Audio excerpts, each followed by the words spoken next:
Yan, hindi na po yun ang ating, hindi na po Yes You ang ating series ngayon. Tayo ay nasa panibagong series, which is, kalma. Nasa panibagong series po tayo, at ang title ng ating series ay Criticizing Jesus.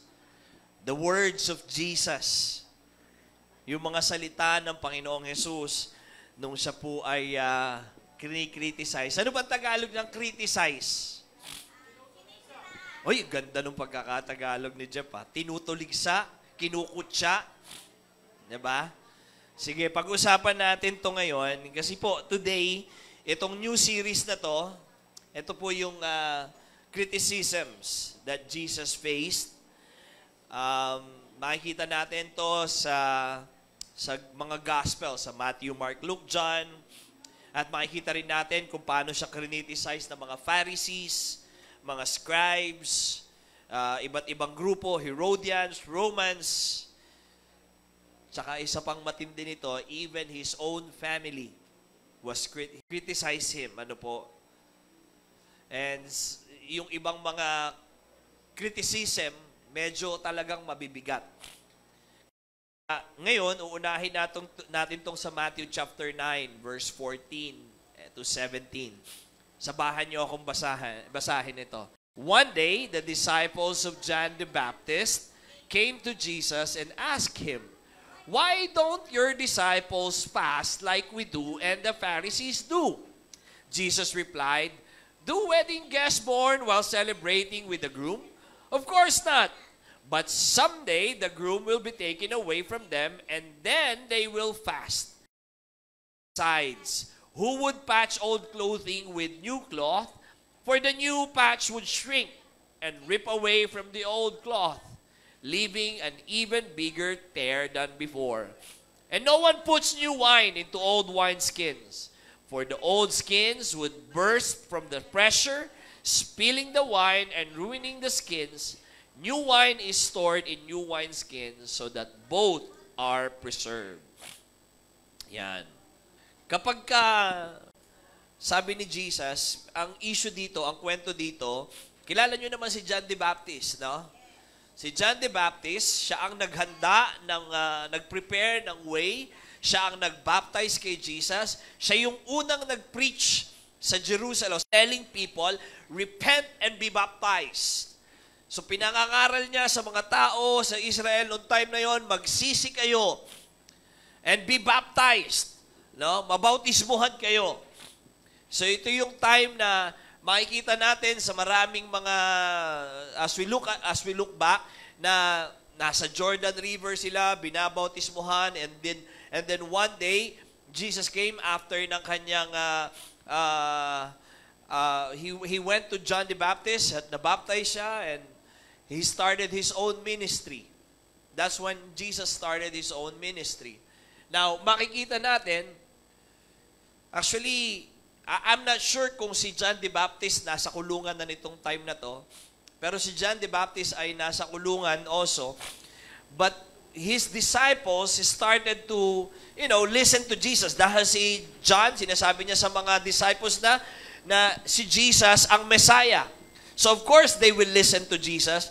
But the problem now, yung mga disciples ni John the Baptist, they went to Jesus and said, "Bakit yung mga disciples mo hindi nagpa-fasting?" Sino dito ang nagpa-fasting? Taas nga kamay. O hindi kayo disciple ni Jesus. Disciple kayo ni John the Baptist. Joke lang. Diba? Parang ganun yung sinasabi niya. Kami, nagpa-fasting kami, kapareho namin yung mga Pharisees. Kayo, yung mga disciples nyo, hindi nagpa-fasting. Now, si Jesus nag-fasting yan, okay? I'm just joking. And maalala natin, si Jesus nag-fasting nga siya. Ilang days? 40 days. Diba? Bago siya nag-start ng ministry, he started his fasting. Kaya lang, sabi ngayon ng mga disciple niya, bakit yung mga disciple ni John, bakit hindi sila nagpa-fasting? So makikita rin natin kung paano sinagot ng Panginoon.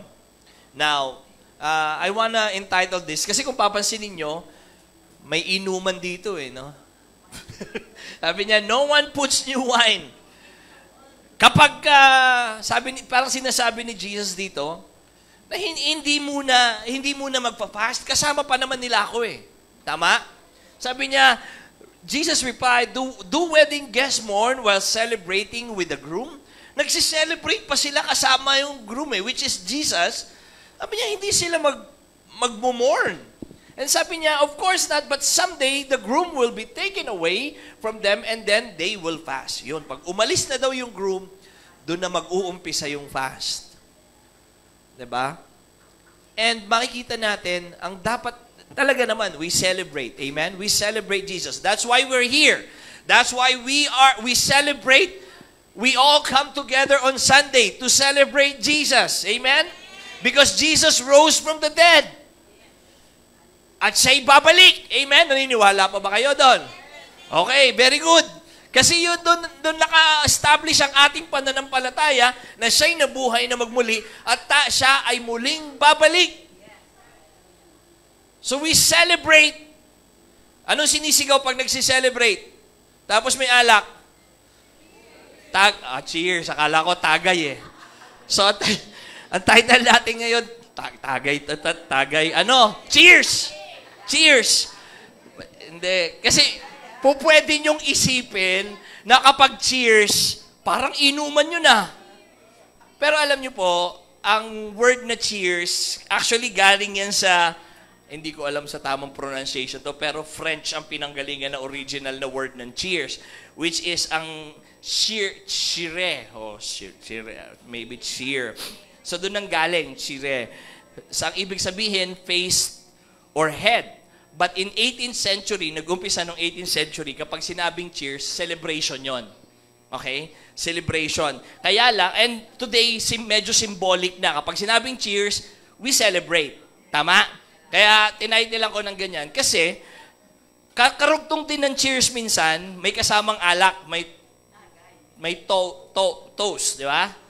Toast. Tapos, pag toast ganon, siyempre may alak, may natatapon na alak. Kaya yung mga lasenggo, o yung mga nagiinuman, kapag uminom, si Jeff, pag uminom, pag nagkumuha ng alak, anong ginagawa? Si Kuya Richard, anong ginagawa mo?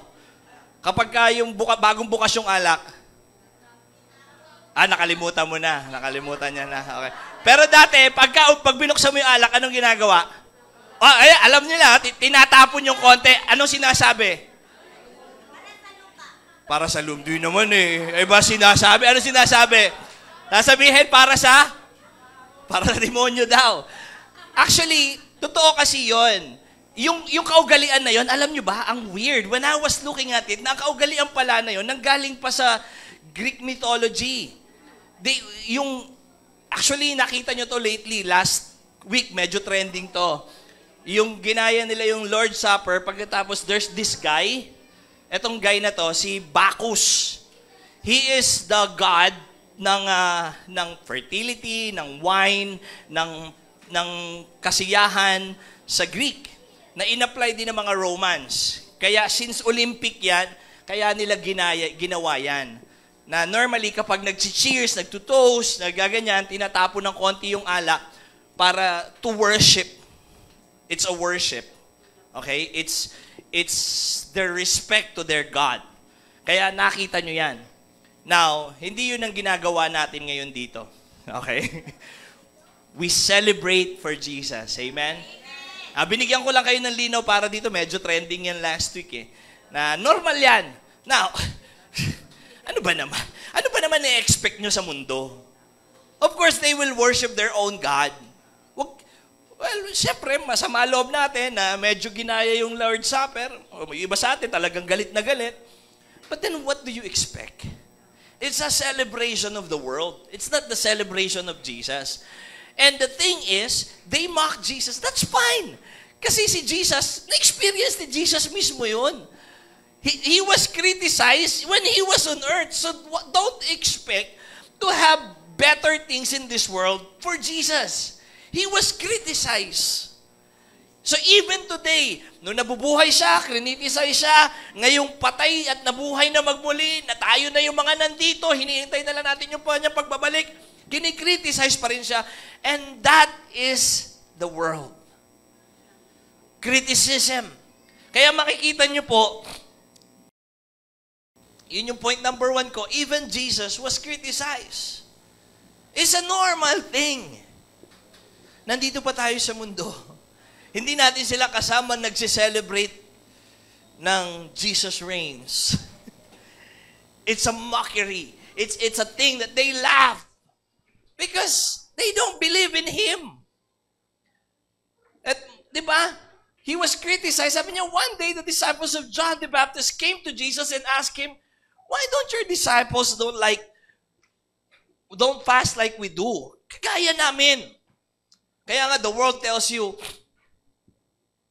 kalokohan yung ginagawa mo.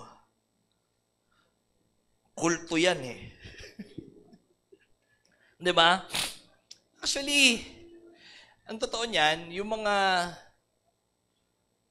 mga disciples ni John, hindi naman masasamang tao yan. Supposed to be nga, they're believers. Even Pharisees, they believe in God. No, they believe in Yahweh.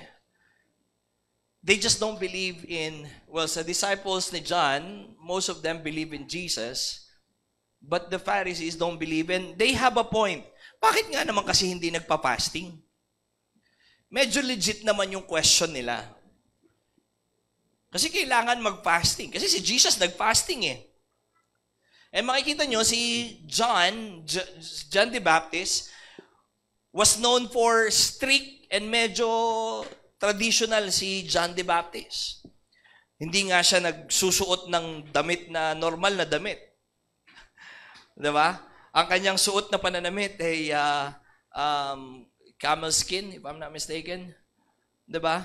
Hindi normal yung pag tinignan mo si John, parang ang weird nito ah. Diba? Kakaibang propeta.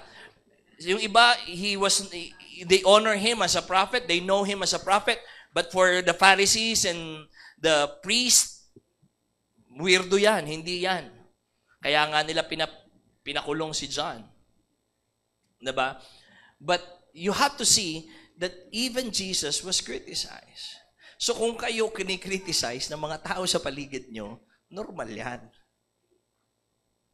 Okay? It's either you brush it off o kung maapapaaway ka. Kahit dito sa paligid natin, kapag nakikita nilang lumalabas kayo dito, galing na naman sila doon. Itong mga kulto na to. Diba? Even Jesus was criticized. During the Olympics, yung nilabas nila yung opening ceremony na yon, if true or not, yung Olympic opening sabi kasi nila, we are not trying to offend any religious group. Yun yung statement na nilabas nila no nag-trending yan. Whether it's true or not, we already understand and we know that Christians, Jesus is being criticized. So wag kayong mag-alala o wag kayong magulat kapag kinikriticize kayo because of your faith. Sabi mo sa katabi mo, aalipustain ka din. Let's expect that. Diba? Expect the worst. Expect the worst. Expect the worst.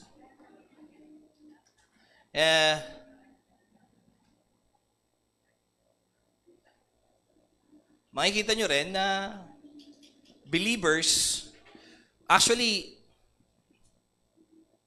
believers will criticize you too.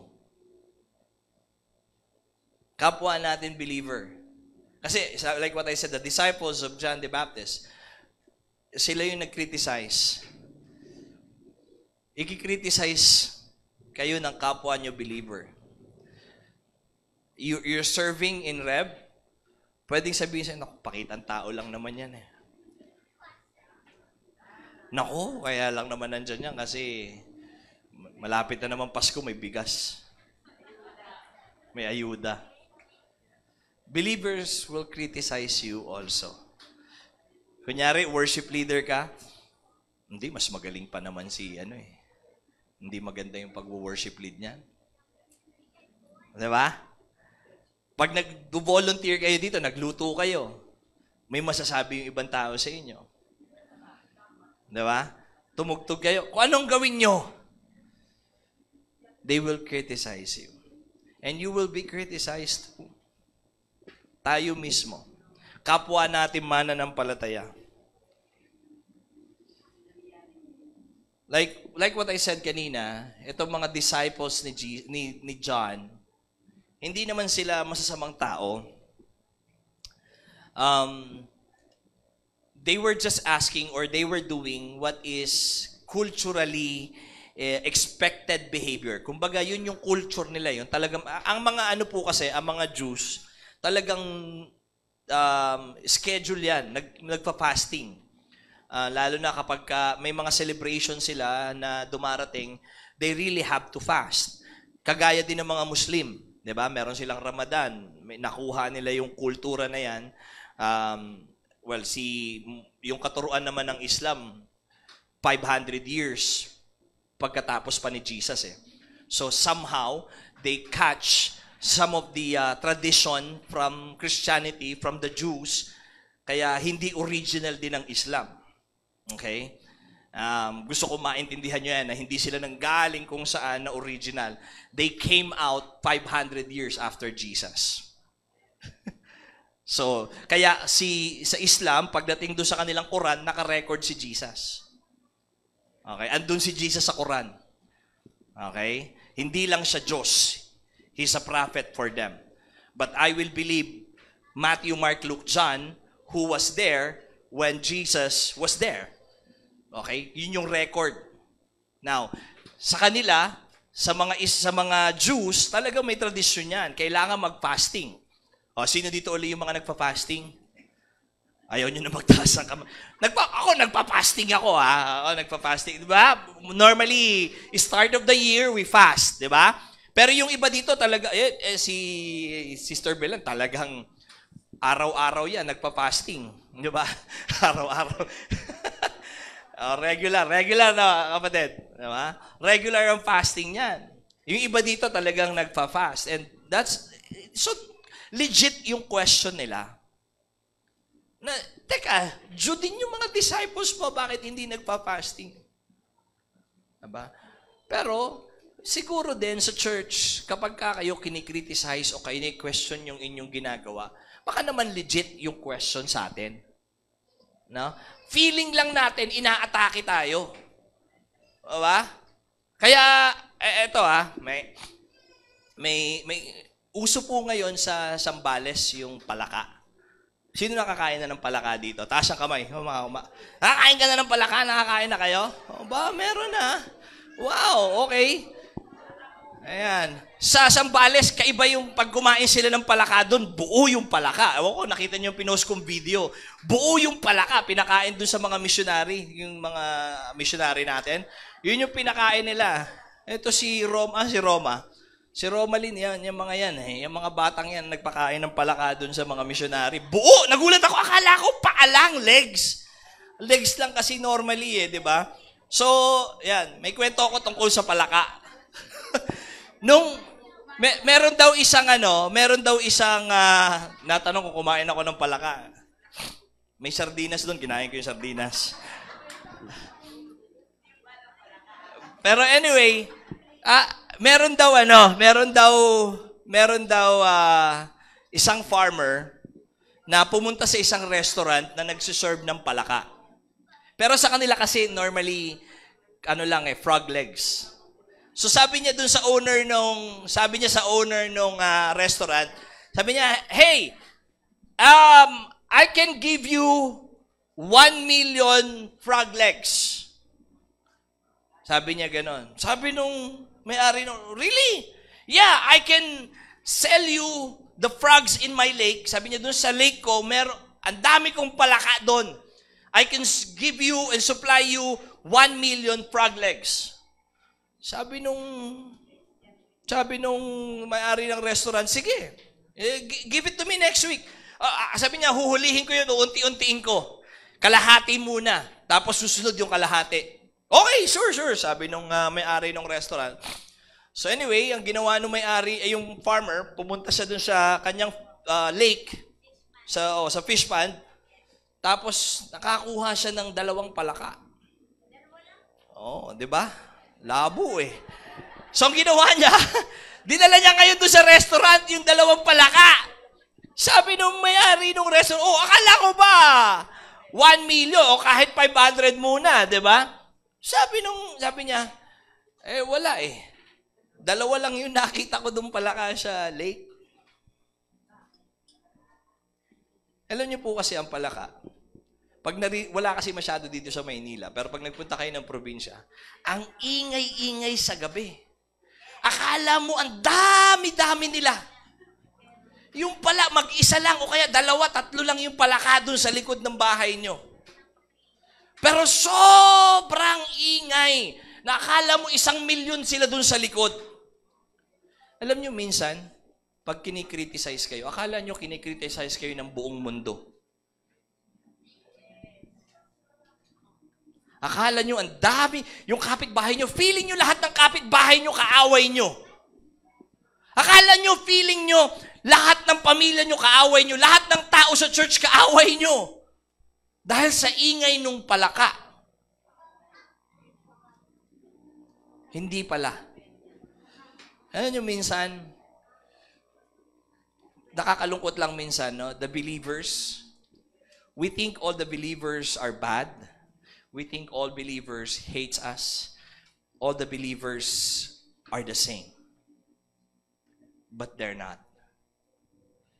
Hindi sila 1 milyong palaka na maingay. The world is so loud. Kaya minsan galit na galit tayo. Galit na galit tayo sa mga tao doon sa Olympics kasi lahat na inaway. Inaway na lahat. Lahat ng mga tao sa mundo dahil sa ginawa doon sa Olympics. Binanatan sa social media. Kung sino-sino yung mga pinagbababanatan sa social media na repost yung maling mga post. Di ba? Parang yung post doon sa boxing. Mali naman yung mga kwento ng iba. Ang dami ng tinira because we think they're criticizing Jesus. Yeah, that's true. Kahit si Jesus, alam naman yun. Ba't sa palagay nyo ba hindi alam ng Diyos yun? Na kailangan tirahin natin lahat ng tao. Yeah, it's not good. We should fight for the faith. We should fight for Jesus. Mamatay tayo para kay Jesus. Diba?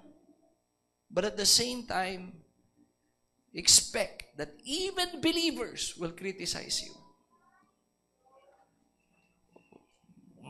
Minsan madaling sumama yung loob natin kasi may nasabing hindi maganda sa atin. Pangatlo, nakita ko dyan, we criticize. Actually, tayo mismo, we criticize and we miss out. We miss out yung blessing ng Panginoon. Sabi niya, Jesus replied, "Do wedding guests mourn while celebrating with the groom? Of course not, but someday the groom will be taken away from them and then they will last."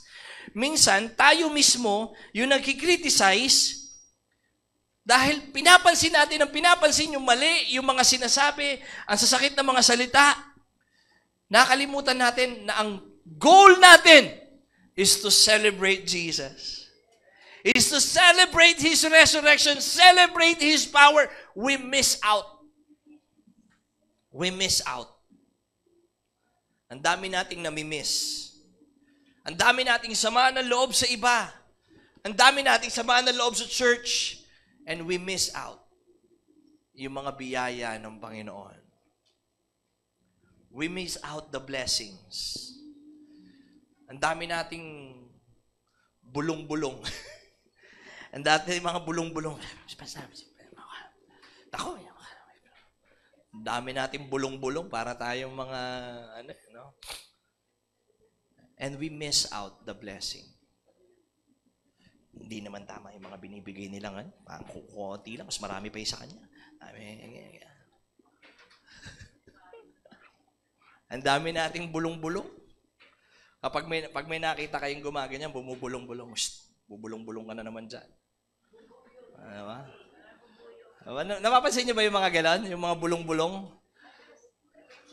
Parang mga mangkukulam. We criticize and we miss out. Yeah, yung ibang believers kinikriticize tayo, tas tayo din nagkikriticize, no? And we miss the blessing. Kaya nga madalas sinasabi namin, lalo na sa mga bata dito, pag may problema kayo, may concern kayo, sabihin nyo agad. Hindi yung bubulong-bulong kayo. Hanggang sa social media, bumubulong-bulong kayo. Naghahanap kayo ng kakampi. Sisend kayo ng mga message dito, message doon. Gumawa kayo ng group chat, gumawa kayo ng kung ano-ano. Bulong-bulong. Parang may mga dasal. We criticize and we miss out. Ang dami nating namimiss na blessing. Kasi ang dami nating bulong-bulong sa sarili natin. Minsan wala kang kabulungan, binubulong mo lang sa sarili mo. Kala ko nagdadasal kayo, pala bumubulong ka mag-isa. Ano ba? Mga kapatid, tigilan natin yung bulong-bulong na yan. Don't miss the blessing. Huwag niyong hayaan na ma-miss natin ang blessing. Amen? Sabihin mo sa katabi mo, don't miss the blessing. Tigilan mo bulong-bulong mo. Alam niyo, para hindi natin ma-miss yung blessing, para hindi natin ma-miss yung blessing, ito po yung mga gagawin natin. Una, know how to respond to criticism. Kailangan nating malaman kung paano sumagot. Kagabi, kausap ko itong mga scholars natin na galing ng Zambales. Okay, bigyan ko lang po kayo ng konting background. Okay, meron tayong 5. Yung isa, 1 year na siya dito, si Connie. Kaya malakas na loob niya, kaya first time ni Connie mag-lead ng yan. Palakpakan naman natin si Connie. Yan. Alam niyo po, pinag-uusapan namin ni Connie minsan. Sabi ko, ilang buwan ka umiyak na mismo sa Zambales? Sabi niya, 6 months, Pastor. Ilang buwan yan? Akala ng mga tao dito may multo kasi may umiiyak daw pagka madaling araw. Yung pala, si Connie yun umiiyak dun sa may sulok. Okay? Anyway, sabi ko dito sa mga bagong scholars natin, sabi ko sa kanila, kailangan pag sumagot kayo, tumingin kayo ng diretso at magsalita kayo ng diretso. Lagi ko sinasabi sa kanila, hindi po pwede yung bumubulong-bulong mag-isa. Kasi pag tinatanong mo sila, sabi mo, anong pangalan ng nanay at tatay mo? Ha? Ano po? Tapos titingin sila doon sa katabi nila. Ako kausap mo, hindi siya. Ganon sila ganyan niya mga yan. Medyo mahiyain sila. Okay? Pero pag nandun niya sa Zambales, sa bundok yan, nagsisigawan niya. Kahit sa kabilang bundok, nagkakarinigan niya mga yan.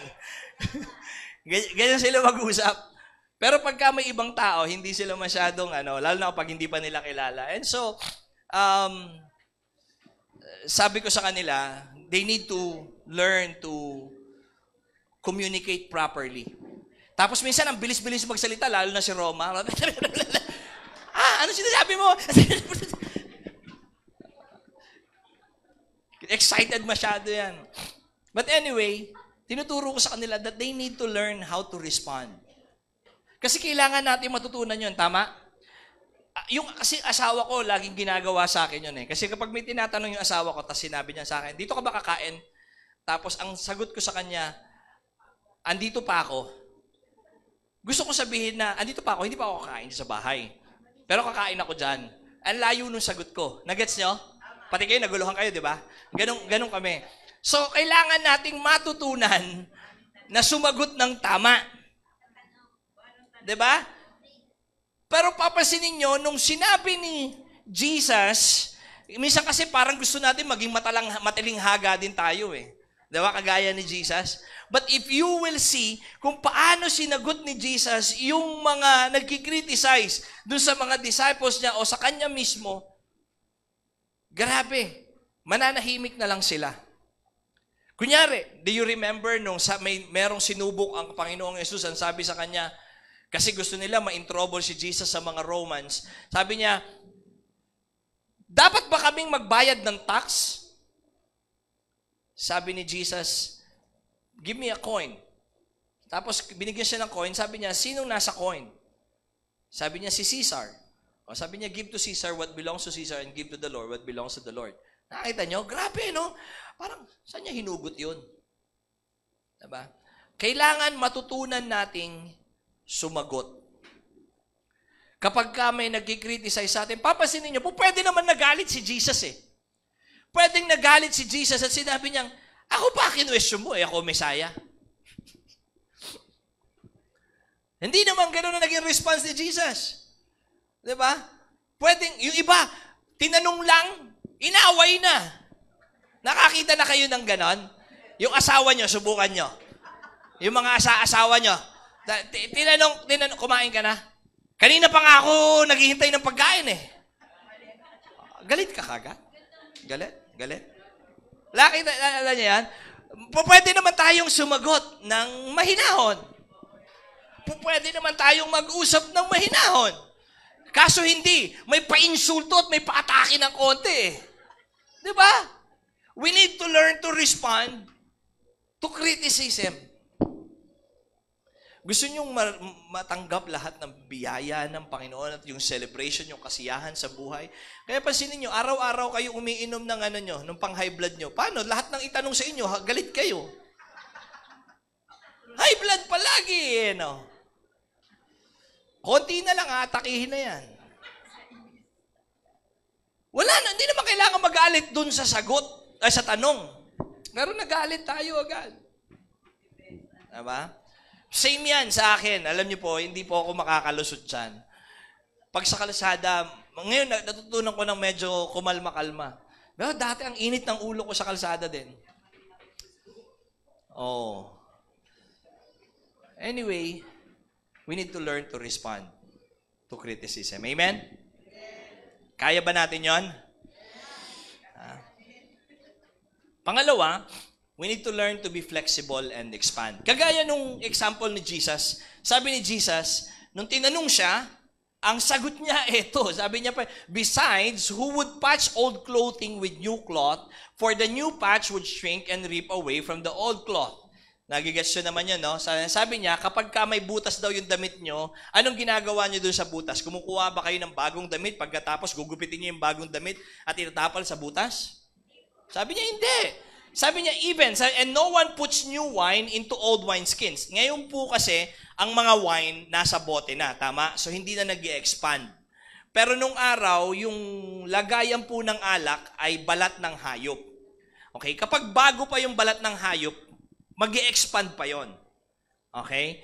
Pero kapag luma na yung lagayan ng alak, hindi na mag-expand. At pag nilagyan mo po ng bagong alak yon, magkakaroon ng fermentation, magkakaroon ng gas, lulobo. Nasubukan nyo, nakakita na kayo ng gano'n. Kunyari, yung gasolina, ilagay nyo sa galon. Pag binuksan nyo yung, after a while, pag binuksan nyo yung gasolina, sisingaw. Parang soft drinks, gano'n. So, but anyway, with this one, he's talking about the wineskin. Hindi mo po pwede daw ilagay yung bagong wine doon sa lumang lalagyan. Kasi sasabog. At masasayang yung lalagyan, masasayang din yung alak. So normally, ilalagay mo yon. So basically, what Jesus is trying to say to them, this is, I am the new wine. Okay? Hindi mo kailangang manatili sa tradisyon. We need to be flexible. Kailangan natin maging flexible, mga kapatid. Alam niyo po, problema sa atin,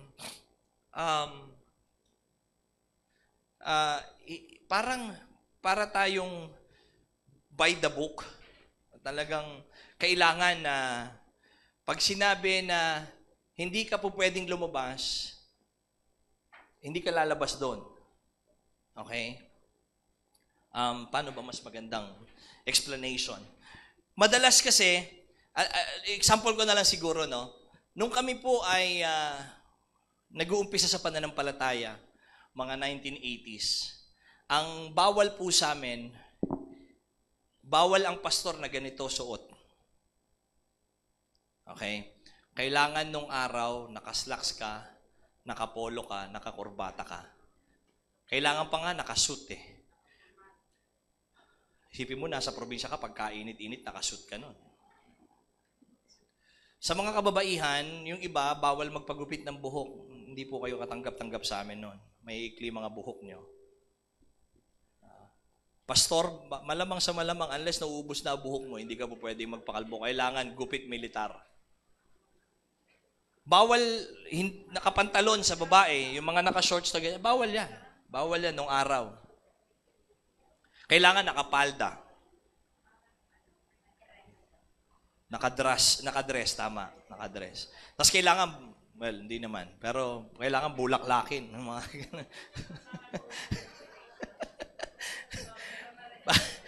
ganon nung araw sa church namin.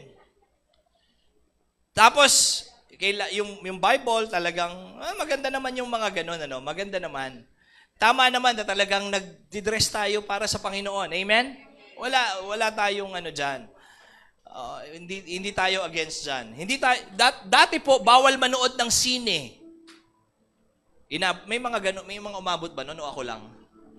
Sa amin po, bawal kaming manood ng sine. Bawal kaming makinig ng mga worldly songs. Pag sinabing worldly songs, anything na hindi tungkol sa church. Actually, kine-question pa nga si Gary V nung araw eh. Sa amin, kine-question yung si Gary V. Huwag kayong kakanta ng Gary V. Makamundo pa rin yan. Masyado tayong yung sarado. Awan ko kung naalala nyo, meron sa inyo, kapag kamahal na araw, bawal kayong kumain ng karne. Kaya ang lakas ng benta ng mga mangingisda nung araw. Ang daming bawal, ang daming hindi po pwedeng gawin. So, totoo lang, to be honest, kung titignan nyo yung storya natin, hindi yun ang ginawa ni Jesus. Sabi nung mga tao sa kanya, ba't hindi sila nagpa-fasting na kapareho namin? Anong ginawa ni Jesus? Bakit? Ba't kailangan nilang magluksa? Andito pa ako. Sinasabi ni Jesus, binago ko na yun eh. I am the new wine. That's why we need to learn to be flexible. Kapag meron kaming pinapatupad dito na rules sa inyo, we need to learn to be flexible also. We need to learn to stretch a little bit. Sa inyong mga anak, hindi natin po pwedeng sabihin, kami nung araw. Kami nung araw. Kami nung araw. Tama naman. Tayo yun nung araw. Tama na, disiplinahin natin yung mga anak natin. Hindi ko palang naipopost. The other day, si Aiden, nakita niya yung pamalo ko. May pamalo po kasi ako sa kanila. Mga bata sila. Sabi ko, can I take a picture of you guys? Hold the paddle. I just want to take a picture of it. Kasi pinapalo ko yung mga anak ko. Because I believe that, in the first years ng mga bata, 1 to 7, 1 to 10 years old, or 10 years old pababa, kailangan may disiplina. Kaya may spanking kami sa bahay. And then at the age of 7, 8, binibigyan na namin sila ng responsibilities. Tuturo mo disiplina habang sila'y bata, at tuturuan mo sila ng responsibilidad habang sila'y tumatanda. Hindi ko pinagkait ang disiplina sa mga anak ko. And we need that. We need to learn to be flexible, but at the same time, we need to establish rules. We need to make sure that things are in order. Just like Jesus did. Nasa lugar. Yes, of course, kagaya nun, the wineskin is still there. Ando pa rin yung wineskin. Ando pa rin yung wine. Sinasabi niya na ito yung ginagawa natin. But at the same time, you have to understand na na-expand yan. Nagiging flexible. Even here in the church, we try to expand with that. We try to be flexible sa mga kaganapan. Hindi natin pwedeng tirahin yung mga tao sa labas dahil hindi, ito yun. Ipagpipilitan natin doon sa mga tao sa labas kung ano yung tinuturo natin dito. It's not gonna work. We need to learn to be flexible. We need to learn to expand. Ganon din po sa inyo sa mga tahanan. Sa pagiging Kristiyano, kailangan yung i-extend and be flexible dun sa mga matitigas ang ulo ng mga mananampalataya. We need to learn to adjust. Tayo yung nag-a-adjust. Mas masaya ang buhay. Mas nasa-celebrate natin ang Panginoon if we know how to expand and be flexible. Hindi yung titingin ka sa, ba't naman itong ganito? Ba't naman ganito pananamit nito? Bakit naman ganito itsura nito? May kulay pa buhok? Bawal sa amin yung may kulay buhok nung araw eh. Yung mga anak ko ngayon. Naalala ko, one time, dinala ko sila sa Zambales and nag-celebrate, nagsasayawan yung mga anak ko. Isang nakatingin sa kanila. Sama ng tingin doon sa dalawang anak ko dahil sumasayaw. At nag-i-enjoy, nagsi-celebrate dahil anniversary ng church. But he was looking at them and said, "What's wrong with you people?"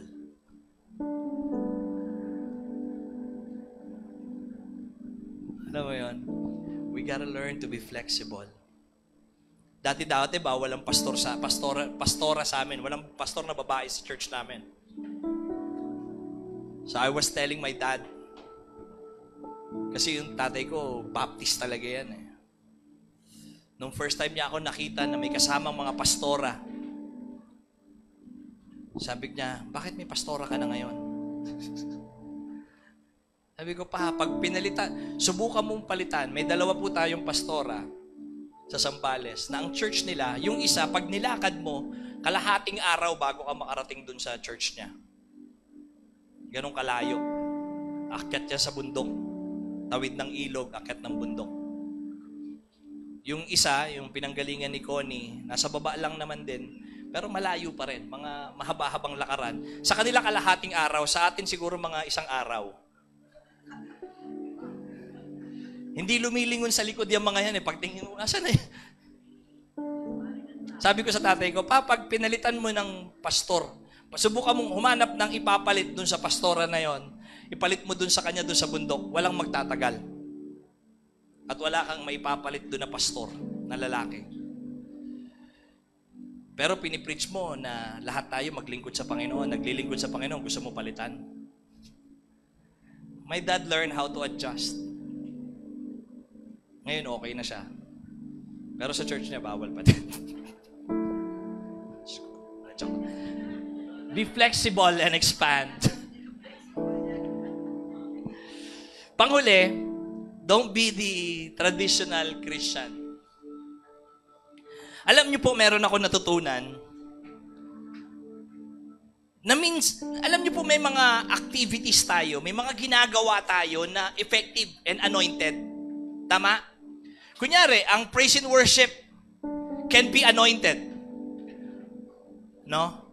Many years ago, about 1600s, 1800s, early 1900s, yung hymnal, kami po, ang pinanggalingan kong church, ang tawag dun sa pagkantahan namin, hymnal. May libro kami, nasasabihin ko pag nag-lead ako, open your songbook in page 98. Let's sing To God Be the Glory. Okay? Alam niyo ba yun, yung To God Be the Glory? Okay. Pagkatapos, tatayo ako dun sa harapan at kakanta ko, To God, ready, sing! Magbibit ako niyan. Na 4/4 yata yung To God Be the Glory eh. Bibit ako niyan. Tapos, the whole congregation will sing first stanza now. To God be the glory, great things. Tapos pagka medyo gaganahan, let's repeat the chorus. Chorus. Masaya na kami nun. And it can be anointed. Anointed yun eh. Yung worship na yun, ng time na yun. Kaya hindi natin pwede, tayong nag-worship ganito ngayon, hindi natin pwedeng sabihin na pangit yun eh. No, God anointed that way of worship before. And in some places, it can still be anointed. But at the same time, we can leave that and move on to what God is using today and become anointed. Kagaya ng ginagawa natin dito. Pero hindi pwedeng habang buhay, it is the same. The Holy Spirit may change it one day. What we do here in Revelation, mga kids, we focus on kids. We started with kids. Wala kaming masyadong pakialam sa matatanda. Wala naman masyado. But God changed it little by little. Kaya meron na tayong church. At hindi namin pwedeng sabihin na iwanan na natin yung kids kasi may matatanda na. It's ginagamit pa rin ng Panginoon eh. Amen? But we need to be flexible and we should not stay dun sa tradisyon. Nung araw, yung nagsa-sign of the cross tayo, palagi, titira kayo ng bola, magsa-sign of the cross ka. Kakain ka, magsa-sign of the cross ka. You know, that maybe reminds you of the things that, of God. Sure, that's fine. You know, that's fine. But at the same time, if God is telling you not to do that, ako nag-joke lang ako minsan, niloloko ko lang kayo. Kasi, if God is not using that anymore, God is not using the things that you're supposed to be doing, don't use it anymore. You let God to work. Sabi niya, Jesus, do wedding guests mourn while celebrating with the groom? Of course not, but someday the groom will be taken away from them and then they will fast. Ibig sabihin, eto ngayon, sa susunod, eto. Nagets nyo? May ipagagawa ang Panginoon na ibang bagay sa atin. And we don't need to get stuck there. Same thing sa buhay natin. Gusto nyo mag-enjoy? Ma-enjoy ang Panginoon, ma-enjoy yung presensya ng Panginoon. Iwanan nyo kung ano yung pinaiiwan sa inyo ng Panginoon and focus on what we should do. Lagi ko sinasabi doon sa mga pastor namin, mga pastor natin dyan, sa mga dating kasama Baptist. Kasi takot na takot sila magtaas ng kamay. If God is telling you to pour out your heart when you worship, go ahead and pour out. But if you keep on saying na hindi kami ganyan mag-worship eh, then you're stopping the Holy Spirit. You're stopping God in pouring out that happiness that you could enjoy. Sabi niya, ito na yung gagawin nila pag wala na ako. I don't know kung anong pinaiiwan sa iyo ng Panginoon ngayon. Yung mga tradisyon mo, mga sinabi sa iyo na kailangan ito, kailangan ganyan. Alam niyo po, kapag nagtuloy-tuloy tayo at kung ano-ano yung mga feeling natin ay yun yung tama. Ay, may kwento ako. Huling kwento na to. Meron daw mag-ama. May mag-ama na may dalang donkey. Alam niyo naman yung donkey na yung maliit na kabayo. Pero yung donkey normally pangbuhat yan ng mga gamit. Wala yung anak. Siya yung nagpicture eh. Kaya nasa likod. Hindi nyo nakita yung anak. Hinahanap. Sabi ko sa inyo mag-ama, di ba? Pero tatay lang yun. Sabi ng tatay, picturean mo ako ha. And anyway, mag-ama yan. Mag-ama sila. Naglalakad sila. May dala silang donkey. Pagkatapos, napadaan sila, may nakasalubong sila. Sabi nung nakasalubong nila, labo naman itong mag-ama na to. May donkey, hindi sumakay sa donkey. So, ang ginawa nung mag-ama, sumakay dun sa donkey. Tapos naglalakad na sila. May nakasalubong uli sila. Sabi nung nakasalubong nila, napaka-inhumane naman itong mga to. May dala-dala na yung donkey, Karga-karga pa silang dalawa. Nakasakay pa silang dalawa. So, ang ginawa nung bata, bumaba. Siya nagpipicture eh. Habang naglalakad sila, yung tatay yung nakasakay, may nakasalubong na naman. Sabi nung nakasalubong, ba naman itong tatay na to, hindi na naawa sa anak. Siya lang yung nakasakay. So, nung ginawa nung tatay, sinakay yung bata, siya naglakad. May nakasalubong na naman. Ano ba naman itong batang to? Pinahirapan yung tatay. Mukhang kawawa na nga tatay. Siya pa yung nakasakay sa donkey.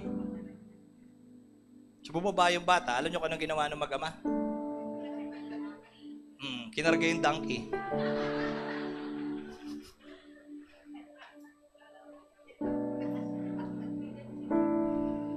The world is so noisy with all the criticism. Hindi kayo magiging masaya kapag pinakinggan niyo yung mga tao at hindi tayo nakinig sa Panginoon. Criticism is all over. Kagaya ng mga palakang maiingay. Kagaya ng mga taong kung ano-ano mga binubulong sa inyo. Kagaya ng mga tradisyon na itinuturo ng kung sino-sinong tao. We need to listen to God. Criticism is all over. Unless you look up to God, hindi ka magiging masaya. We need Jesus. You stay in tradition, hindi ka magiging masaya. You're not flexible, hindi ka magiging masaya. Hindi tayo magiging masaya. Hindi natin masicelebrate si Jesus the way we should celebrate Jesus. Ako naiinggit ako dun sa mga na kapag nagwo-worship talaga wala silang pakialam. They just worship. But of course, the people will say, parang baliw na to Pero alam nyo, sila yung masaya. Sa loob nila, masaya sila kasi ginawa nila kung ano yung dapat nilang gawin para sa Panginoon. You know, true worship is when you don't care about what people thinks about you. True worship, true prayers is when, pag sinabing quiet time, wala kang pakialam sa ingay ng mundo, sa ingay ng social media, wala kang pakialam. I'm just gonna worship my God. Criticism is all over. It's all over. We need to listen to God. Amen. Let us all stand and pero may last reminder ako sa inyo, mga kapatid. Without criticism, there is no room for improvement. Without criticism, there is no room for improvement. Alam niyo yung criticism, importante din yan. Are you with me? Yung mga pangungutya ng tao, mga sinasabi ng tao, importante rin yan. Kaya nga sabi ko sa inyo, we need to be flexible and expandable. Kasi hindi naman pwede hindi na natin pansinin. Wag na, Hindi. Kailangan nating makinig din minsan. Baka naman tama yung sinasabi nila. Amen? Baka mamaya feeling lang natin na wala tayong pakialam, masyado silang masama.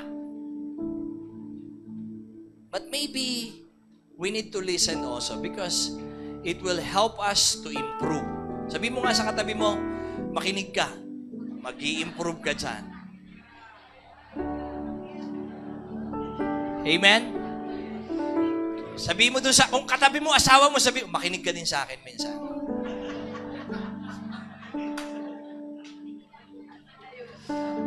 Baka tama yung sinasabi ko. We need that. Amen?